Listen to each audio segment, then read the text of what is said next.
Hi friends, అప్కమింగ్లో ఏం జరుగుతుందో video ద్వారా తెలుసుకుందాం. అంజుని ఏకంగా కోర్టుకు తీసుకొని వస్తుంది జేడీకేడి. ఈలోపు సాక్ష్యాలు విన్న తర్వాత విహారికి వెంటనే కోర్టు ద్వారా జడ్జి గారు వాదోపవాదనలో విహారి ఏ తప్పు చేయలేదని చెప్పేసి ఆ కేసుని అక్కడికి స్టాప్ చేస్తుంది.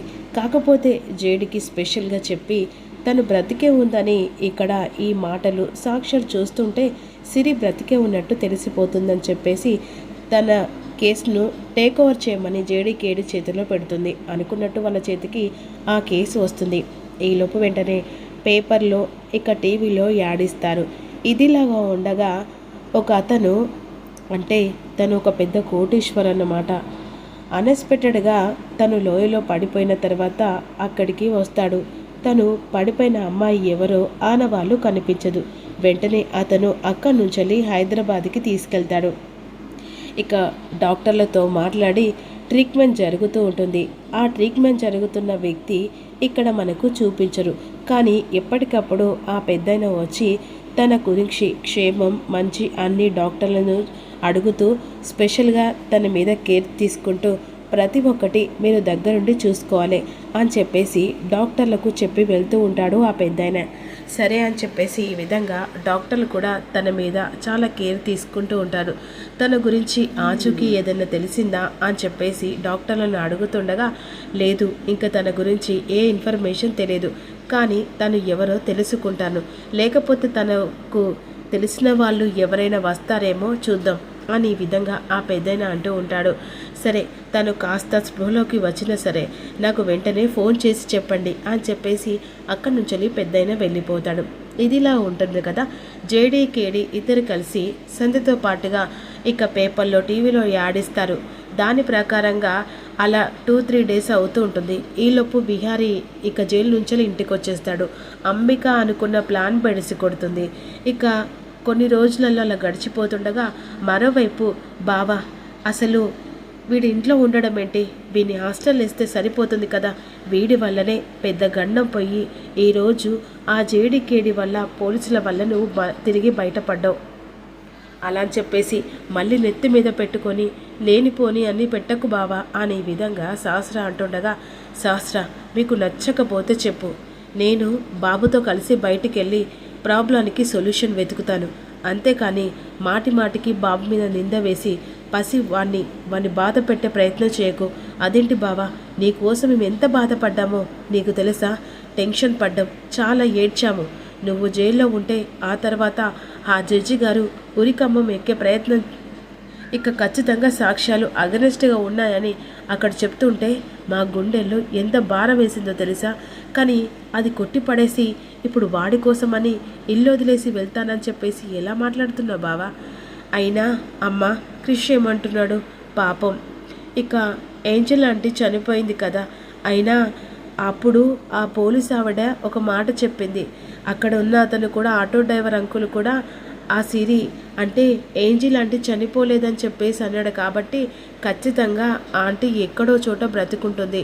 ఆ తర్వాత క్రిష్ వాళ్ళ అమ్మ దగ్గరికి వెళ్ళిపోతాలే అమ్మ, ఉండని అని చెప్పేసి అంటుండగా, ఏంటి ఇక తెగ తెలిసిందాల్లాగా మాట్లాడుతున్నావు, వాడి వల్ల ఎంత ప్రాబ్లం అయింది, మీ నాన్న జైలుకి వెళ్ళాడు, నీకు తెలియట్లేదా, అయినా పద్దు ఒకరిని పాపం అంటే ఆ తర్వాత దేవుడు మనల్ని కూడా పాపం అంటారట, ఆ మాత్రం కూడా నీకు తెలియదా, ఇలాంటి పెద్ద పెద్ద విషయాలు తెగ మాట్లాడుతూనే ఉంటావు, కానీ వాడి వల్ల తలనొప్పి తప్ప ఇంకేది మాత్రం లేదు, ఏమన్నా అంటే వాడిని తీసుకొని బయటికి వెళ్తానని బెదిరింపు ఒకటి, ఇన్ని జరిగినా కూడా కనీసం బుద్ధి కూడా రావట్లేదు అని పద్మాక్షి అనేసి లోపలికి వెళ్ళిపోతుంది.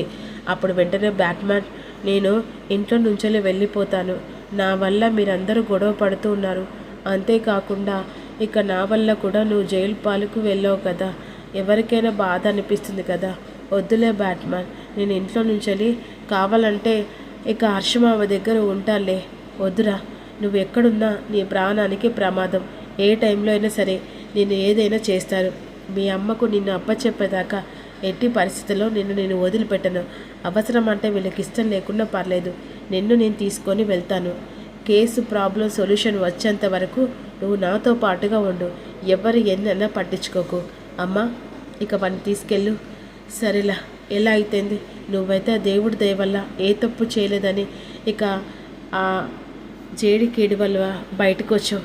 వాళ్ళకు రుణపడి ఉంటాను. అయినా తప్పు చేశామమ్మా, తప్పు చేయనంత వరకు ఏ శిక్ష అయినా కూడా మనల్ని ఊరికే వదిలిపెట్టదు. మనం తప్పు చేయలేదు కాబట్టి ఆ తప్పుకు కొన్ని మాత్రమే మనకు అగేసినట్టుగా ఉన్నాయి. కానీ ఆ జేడికేడి పోలీసుల వల్ల నిజాన్ని బయటపడ్డ తర్వాత ఆ జడ్జి గారు నమ్మారు, న్యాయం ఎప్పటికీ మనల్ని అన్యాయం చేయదమ్మా అనే విధంగా అన్న తర్వాత ఈలోపు పేపర్లో పడుతుంది. ఇక రామన్న కాఫీ తీసుకునిరా అని చెప్పేసి పెద్దయిన పిలుస్తూ ఉంటాడు. ఇక కాఫీ ఇచ్చిన తర్వాత, అయ్యా ఆ తీసుకొచ్చిన అమ్మాయి ఎలా ఉందయ్యా? ఏమో రామయ్య, తను కోలుకోవట్లేదు, కోమలో ఉంది. అంతేకాకుండా ఆ రోజు నాకు వైజాగ్లో దొరికింది కదా, ఇక ఒళ్ళంతా గాయాలు, తలకి బలమైన గాయం తగిలింది వల్ల తన గురించి ఇంకా ఎవరు రాను కూడా రాలేదు. చూద్దాం ఇక ఎవరు వెతుక్కుంటూ తన కోసం వస్తారు. తన వల్ల ఎన్ని సమస్యలు ఉన్నాయో, ఎంత గండాలు ఉన్నాయో, ఎంత ప్రమాదాలు ఉన్నాయో అని ఈ విధంగా పెద్దని అనుకుంటూ, సరే రామయ్య ఆ పేపర్ ఇవ్వు అని చెప్పేసి పెద్దనేసరికి పేపర్ ఇచ్చిన తర్వాత పేపర్ చదువుతూ ఉంటాడు. ఆ పేపర్లో సిరి ఫోటోతో పాటుగా సిరి కూడా పడుతుంది. ఒక్కసారిగా ఆ ఫోటో చూసి, ఇదేంటి ఈ అమ్మాయి ఫోటోలో పడ్డది, ఈ అడ్రస్ పోలీసులే కదా, ఏంటయ్యా ఏం జరిగింది? ఇందాక అమ్మాయి గురించి మాట్లాడుకుంటున్నాం కదా, ఆ అమ్మాయి పేరు సిరి, తన గురించే పోలీసులు ఎంక్వైరీ చేస్తున్నారు. సరే అయ్యా, తొందరగా వాళ్ళు ఎంత బాధపడుతున్నారో వాళ్ళకు ఫోన్ చేసి మాట్లాడయ్యా. సరే రామయ్య ఫోన్ అందుకో అని ఫోన్ అందుకునేసరికి, హలో, ఇక పోలీస్ స్టేషనా? అవునండి, ఎవరు మీరు? హైదరాబాద్లో ఉంటానమ్మా. మీరు ఒక అమ్మాయి గురించి వెతుకుతున్నారని ఇలా కంప్లైంట్ అంటే ఫోటో వేశారు కదా. అవును, మీకు ఆ అమ్మాయి కనిపించిందా? ఎక్కడ కనిపించింది అని సంధ్య అడుగుతుంటుంది. ఎవరు సంధ్య? ఎవరు తెలియదు మేడం, కానీ సిరి గురించి మాత్రం అడుగుతున్నారు. ఒక్క నిమిషం ఇవ్వు అని చెప్పేసి, చెప్పండి ఎవరు మీరు, ఎక్కడి నుంచి కాల్ చేస్తున్నారు? హైదరాబాద్ నుంచిలమ్మా. ఈ అమ్మాయి పేరు సిరియా, తిను నా దగ్గర ఉందమ్మా అని చెప్పేసేసరికి జేడీ షాక్ అయిపోతుంది. వాట్? అవునమ్మా, మీరు హైదరాబాద్కి వస్తారంటే అన్ని జరిగిన విషయాలన్నీ చెప్తారమ్మా. ఇక వెంటనే జేడీ అడ్రస్ దాచుకుంటుంది, కాల్ కట్ చేస్తుంది. సిరి మనకు దొరికింది, కానీ దొరికిన విషయం ఎవరికి తెలియకూడదు, అసలు తన జీవిత రహస్యం ఏంటో తెలుసుకోవాలి అని చెప్పేసి సంధ్య జేడీ కేడి ముగ్గురు కలిసి వెంటనే ఇక పెద్దన కలవడానికి వెళ్తారు. ఈలోపు ఇక అడ్రస్ పట్టుకొని వెళ్ళిన తర్వాత, నమస్కారం అండి, ఇక మీరు నేనేనమ్మా, ఇందాక మీకు ఫోన్ చేశాను, తను సిరి మీకు తెలుసా? తెలియదమ్మా, ఆ రోజు వైజాగ్ వచ్చాము, కాకపోతే మాకు చీకటి పడిందని చెప్పేసి కాస్త మేము అక్కడ ఉంటున్న టైంలో ఆవిడకు పెద్ద యాక్సిడెంట్ జరిగింది. ఆ చనిపోతుండగా ఆ టైంలో ఆ అమ్మాయి తల పగిలి మొత్తం బ్లడ్ అంతా పోతుంటే నేను వెంటనే హాస్పిటల్కి హైదరాబాద్కి తీసుకొని వచ్చాను. ఎన్ని రోజులు అవుతుంది, తన గురించి ఎవరు ఆచూకీ, తన గురించి ఎంక్వైరీ ఇట్లా ఏది చేసినా కూడా ఏది కూడా మాకు క్లారిటీగా తెలియలేదు. సరే ఎవరైనా తన కోసం రాకపోరా అని చెప్పేసి తనకి హాస్పిటల్లో ట్రీట్మెంట్ జరుగుతుంది, తను కోమాలో ఉంది, కానీ తన గురించి కరెక్ట్గా నాకు కూడా తెలియదమ్మా అనేసరికి ఒక్కసారి తను చూస్తామని చెప్పేసి వెంటనే సంధ్య జేడి కేడి ముగ్గురు కలిసి ఇక హాస్పిటల్కి పెద్దనే తీసుకెళ్తాడు. హాస్పిటల్లో లోపలికి తీసుకెళ్ళిన తర్వాత వెంటనే జేడి కేడి సంధ్య చూసి షాక్ అయిపోతుంది. సంధ్య, లక్ష్మి? ఏంటి లక్ష్మి తన పేరు? అది కాదు మేడం, తను ఎవరో కాదు, విహారి గారి భార్య లక్ష్మి. వాట్?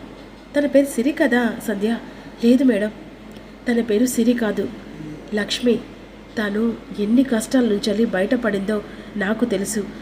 తను ఎప్పుడైనా ఆపదలో ఉన్నప్పుడు ఇక తనకి నేను హెల్ప్ చేసేదాన్ని, ఎందుకంటే తనకు అత్తవారింట్లో కూడా క్లారిటీగా సపోర్టుగా లేరు.